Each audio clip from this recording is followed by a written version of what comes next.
പൂർത്തിയാക്കിയില്ലെന്ന് കാണിച്ച് അതിക്രൂരമായാണ് തൊഴിലുടമ പീഡിപ്പിച്ചതെന്ന് പരാതിക്കാരൻ പറഞ്ഞു. പരാതിക്കാരന്റെ പ്രതികരണത്തിലേക്ക്. ഈ ടാർഗറ്റ് അച്ചീവ് ചെയ്തില്ലെന്നാണെങ്കിൽ അടി ഇടി പിന്നെ ഈ നനഞ്ഞ തുണിയൊക്കെ ഇല്ലേ അതുകൊണ്ട് തല്ലലും പിന്നെ ഈ വൃത്തിയായിട്ട പണിഷ്മെൻ്റാണ്. ഈ പരസ്പരം പാൻ്റാകാട്ട് അഴിക്കുക. പിന്നെ ഈ ചീന പഴ 2 ദിവസം പഴകിയ പഴമായിരിക്കും അത് എടുത്തിട്ടും വന്നിട്ട് വേസ്റ്റ് ബാസ്കറ്റിന് എടുത്തിട്ടും വന്നിട്ട് താഴെ ഇട്ടിട്ട് ഈ എന്താണ് അതിൻ്റെ തുപ്പിയിട്ട് തരും. അത് ഇതാക്കാൻ പറയും.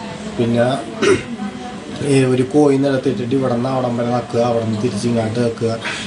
24 വാർത്തയിൽ ഇടപെട്ട തൊഴിൽ മന്ത്രി വിഷയത്തിൽ അന്വേഷിച്ച് റിപ്പോർട്ട് നൽകാൻ നിർദ്ദേശം നൽകുന്ന തൊഴിൽ മന്ത്രി വി ശിവൻകുട്ടി 24-നോട് പറഞ്ഞു. പ്രതികരണത്തിലേക്ക്.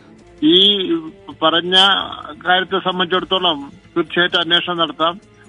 അവിടുത്തെ എറണാകുളം ജില്ലാ ലേബർ ഓഫീസറോട് പ്രാഥമികമായ അന്വേഷണം നടത്തി റിപ്പോർട്ട് നൽകുന്നതിന് വേണ്ടി ഞാൻ ആവശ്യപ്പെടാം.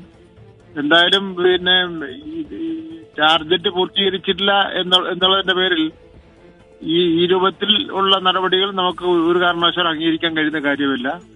അത് വളരെ ഗൗരവം